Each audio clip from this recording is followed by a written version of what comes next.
When I met Dr. Duntsch, he was very confident about what he could do, that he had bragged that he was the best back surgeon that there had ever been. I asked Dr. Duntsch how many times he had performed this particular surgery, and he said over 600 times. We agreed to have surgery, and he said that he could do things that other people could not do. He was going to put these devices in my spine to fuse it. After the surgery, he said that everything had gone great, but I was no better. I was possibly even worse. Dr. Duntsch told us that Ken needed a second surgery. The doctor said that he could do a surgery through my side that would fix the pain that I was in. It would take about an hour and a half. Ken was in the operating room for about 4 hours. I was starting to get worried. He was in a lot of trouble. So I woke up about a day and a half later. I was laying there in intensive care, and the first thing I realized is my legs were just burning like there was a bonfire on them.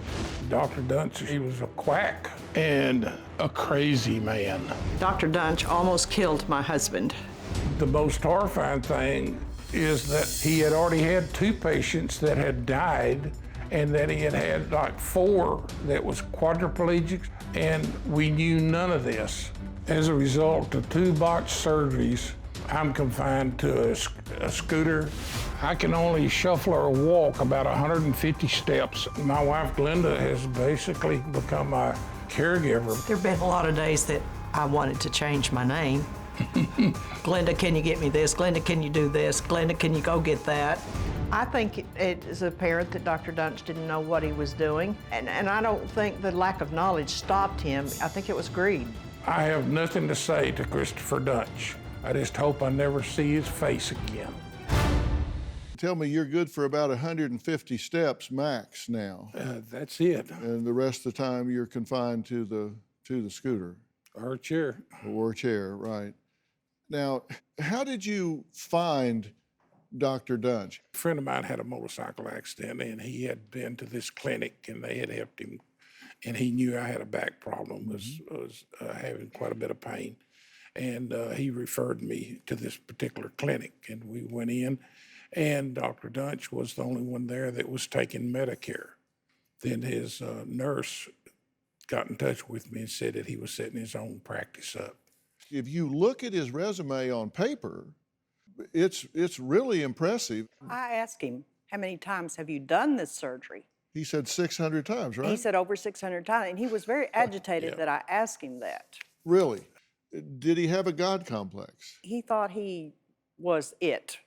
He said, he told us he was the best doctor in Dallas. There was nobody better than him. He could do things nobody else could do. And he didn't like for you to ask questions. He liked to do all the talking. Yeah, he said to you at one point, "What do you want from me? I did your first surgery for free." Where did that come into the relationship? Well, my husband was his first patient. Right. And we now know that he didn't have his malpractice insurance in place. Medicare does not cover surgeries or any other care unless the doctor has malpractice insurance. So he didn't get paid, neither did the hospital. And then after the second surgery, 6 months later, when we finally met up with him at our choice, because we tracked him down, and Ken started telling him how bad he was, what a shape he'd left him in, he got up, put his hand on the doorknob to leave, and he turned around and looked at us, and he said, "What do you want from me? After all, I did your first surgery for free." Through discovery, there's a email that's turned up that he sent to his staffer. Y'all have seen that now, but we'll share it with the viewers. He said, and these are quotes, "I'm so far outside the box that the earth is small. Anyone close to me thinks I likely am something between God, Einstein, and the Antichrist. I am ready to leave the love and kindness and goodness and patience that I mix with everything else that I am and become a cold-blooded killer. Never, ever blank argue with me in front of anyone. What I'm being is what I am, one of a kind, a blank stone-cold killer that can buy or own or steal or ruin or build whatever he wants." After this surgery began, I started getting the impression that Dr. Duntsch didn't really know what he was doing. Everyone involved in that case, from the scrub techs to the x-ray tech to myself to the anesthesiologist, gave each other looks many times during that case because we just didn't understand what he was doing. Tragically, what happened in the end is Floella Brown died less than 24 hours after her surgery. The following day, Dr. Duntsch was set to perform a spinal fusion on Mary Eford. I was the operating room nurse for patient Mary Eford as well. As he was working and he started putting in screws, which are meant to go into the spine, every single person in that OR told him that's in soft tissue. And his response was, I know where it's at, I can see it, it's in the spine.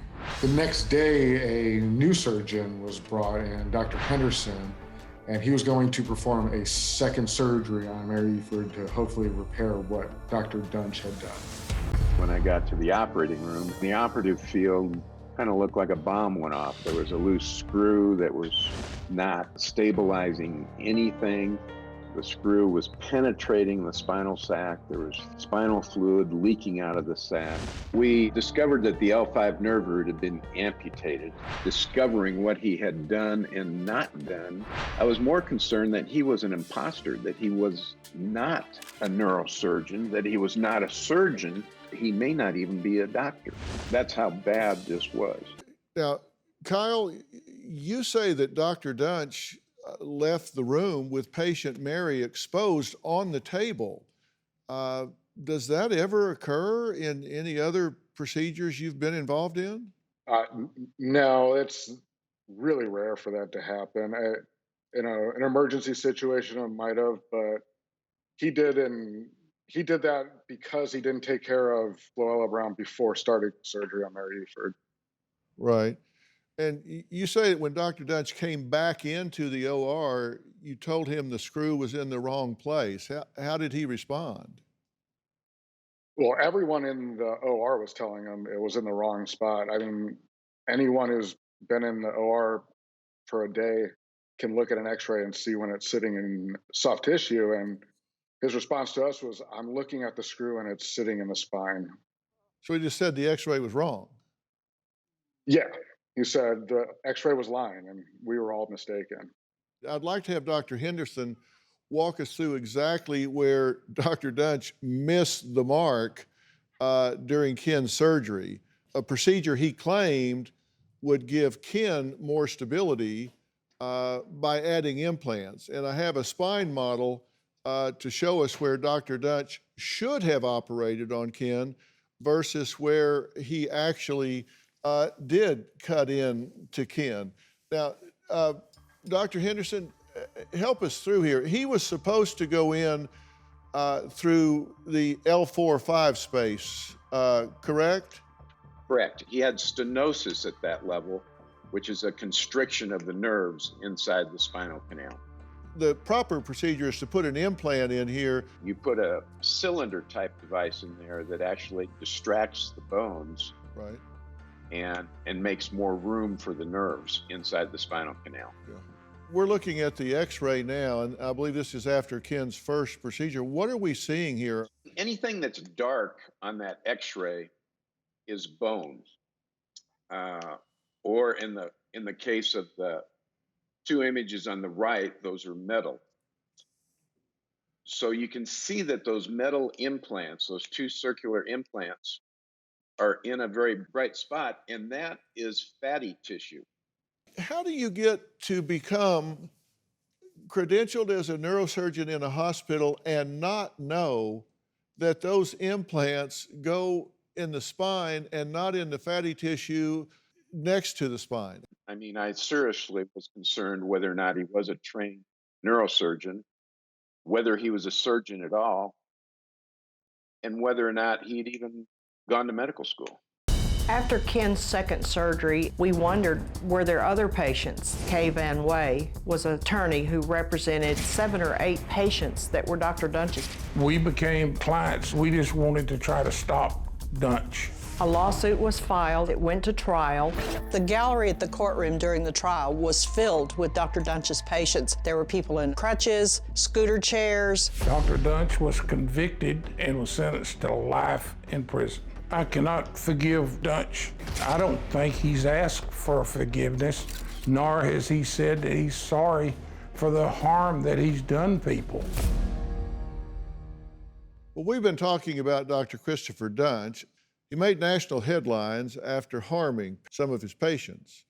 Now, my next guest represented 12 of these victims and is here today to advocate for change. So joining us from Dallas is board-certified personal injury trial lawyer with over 30 years' experience, attorney Kay Van Way. So, Kay, thank you so much for joining us here. This is horrific. You were at the criminal trial, and Yes, the all jury was 17. out like 30 minutes. A Yes. little over 30 minutes. Yeah, it takes that long to read the charge. That's true. Yeah. So there wasn't much deliberation. When they went out, Glenda and I came out of the courtroom, and I told her, I says, it's going to be between 30 minutes and an hour, because you could read the jury. They were, some of them was crying. Yeah. Kay, I'm so glad that these victims found you and that you advocated for them. We had to file lawsuits, and we conducted discovery, and we litigated, and we got the cases ready for trial. Ultimately, those that we sued were Dr. Duntsch and the various hospitals that gave him privileges to operate. And in each instance, those cases resolved. We actually have a statement from Baylor Scott and White Health, which is formerly Baylor Regional Medical Center at Plano. They say, Dr. Duntsch, who began his career in North Texas with impressive credentials and glowing recommendations, in the end hurt families, co-workers, and the trust we all hold in physicians. Out of respect for the patients and families involved and the privileged nature of a number of details, we will continue to limit our comments. There is nothing more important to us than serving our community through high-quality, trusted health care. Since my husband was the first patient at Baylor Hospital in Plano, and then shortly after that, Kelly Martin died, and then Jerry had that surgery, left him a quadriplegic. If they had done their job and stopped Dr. Duntsch then, instead of giving him a letter of recommendation to go to another surgery hospital, 80% of these patients wouldn't be in the shape they're in now. Many hospitals are skirting the law.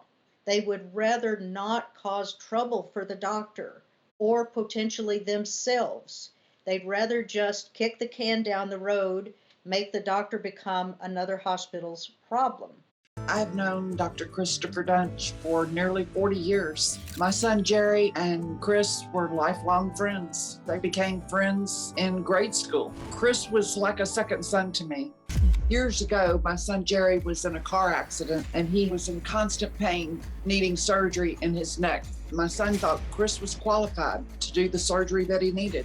Chris had described it to me as, I will perform the surgery, he'll go home, I'll prop a few pillows around him, and he'll be fine.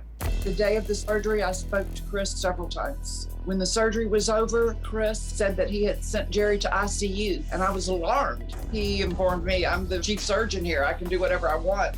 My world turned upside down. I thought something is terribly wrong. When I got to the hospital, within minutes, Jerry flatlined.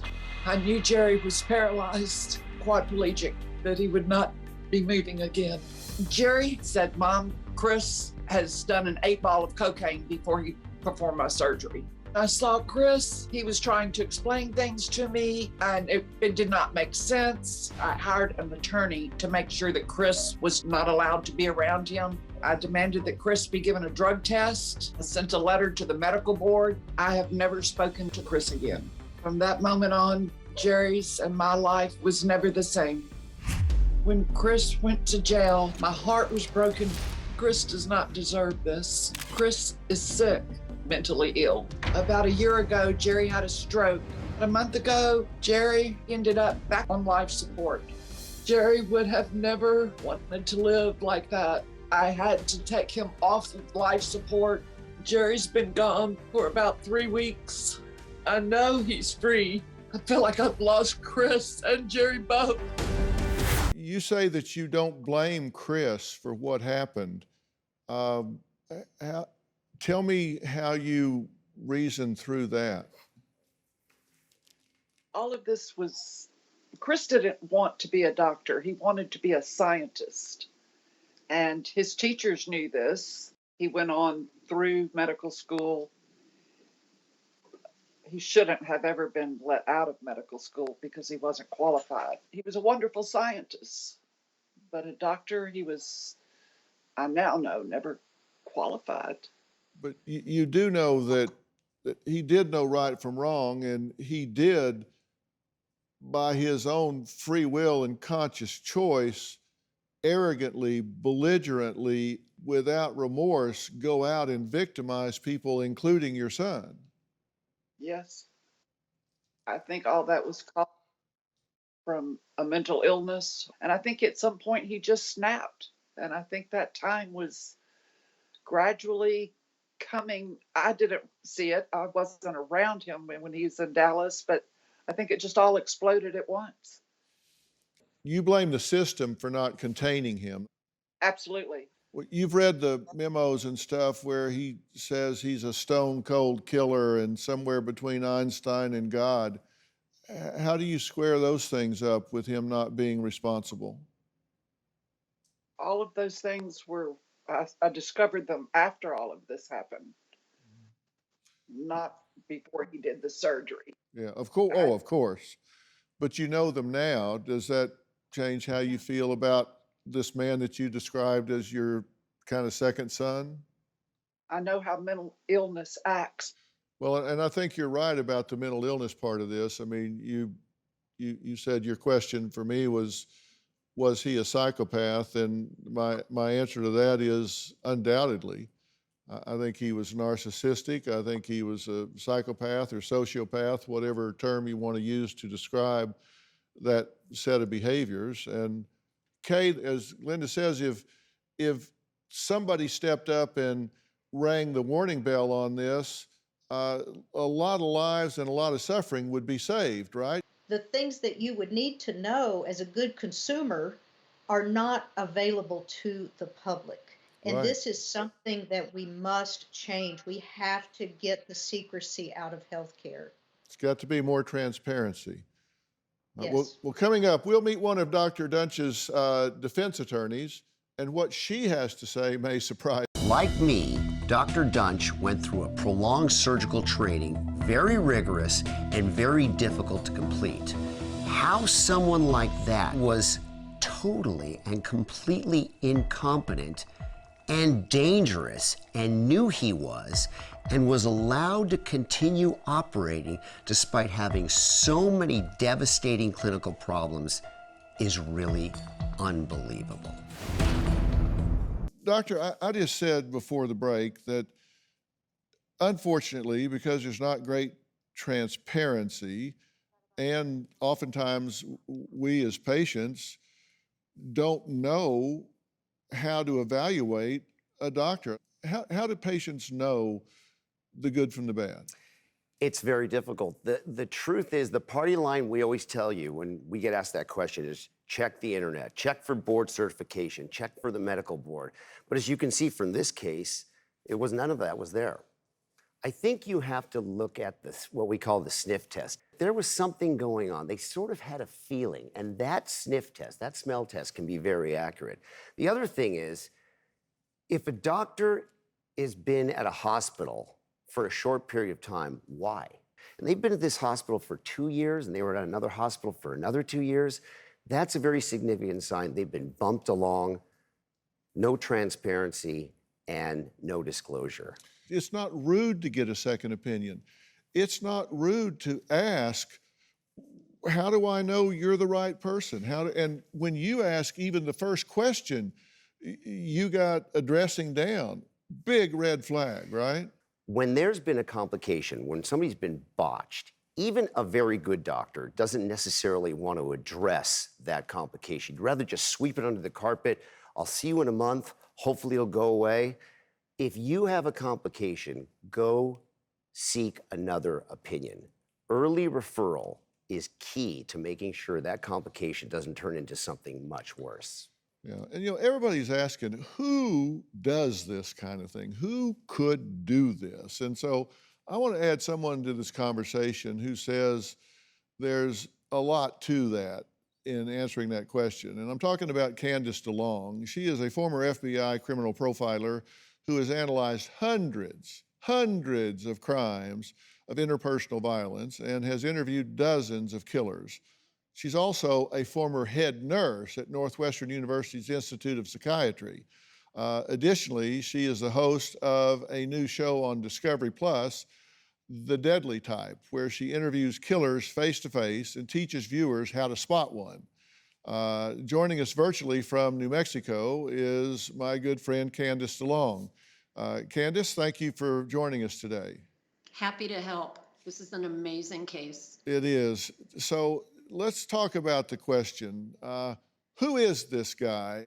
Well, I think the biggest problem, two actually, combined to create this particular person that I would call a monster.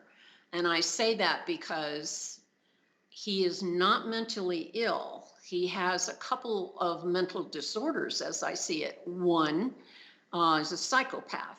Hallmark of a psychopath, they feel no empathy, guilt, or remorse if they do anything wrong.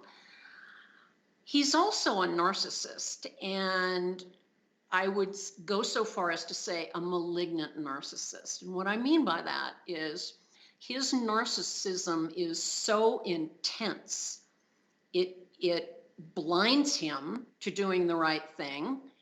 Rather, he'd prefer to feed his narcissism, his ego, and it makes him dangerous. The North Texas neurosurgeon who botched surgeries on purpose. Dr. Duntsch permanently maimed 33 patients. I asked him, how many times have you done this surgery? He said 600 times. My husband was his first patient. New Dr. Phil. Check your local listings.